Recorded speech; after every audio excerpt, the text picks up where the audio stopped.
Scatta domani, 1° ottobre, l'aumento dell'IVA dal 21 al 22%. I venti di crisi non hanno consentito al governo di posticipare di altri 3 mesi il balzello fiscale sui consumi, già più volte rinviato.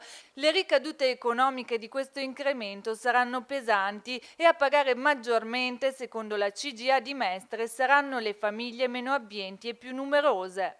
I rincari vanno dai 209 euro su base annua per una famiglia di 3 persone ai 349 euro per un nucleo composto da 5 elementi. Per i single l'aggravio sarà fino a 99 euro e per un lavoratore dipendente con moglie e figli a carico fino a 120 euro. Oltre a questi effetti diretti, l'aumento dell'IVA produrrà un disastroso effetto domino con un incremento dell'inflazione, nonché una pesante contrazione dei consumi con conseguente crollo della domanda interna. A pagare il conto saranno anche artigiani e commercianti che lavorano soprattutto per il mercato domestico.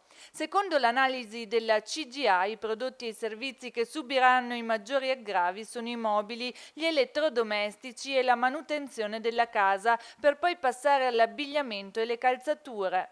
Poi c'è la benzina, il cui prezzo salirà di circa 1,5 centesimi di euro al litro, il diesel di 1,4 ed il GPL di 0,7 centesimi. Oltre all'aumento dell'IVA, che appare ormai ineluttabile, si profila per gli italiani anche il pagamento a metà dicembre della seconda rata dell'IMU sulla prima casa. Le risorse per evitare il pagamento dell'imposta sugli immobili di 2,4 miliardi di euro già conteggiati nel bilancio di quest'anno dovrebbero essere trovate entro il 15 ottobre.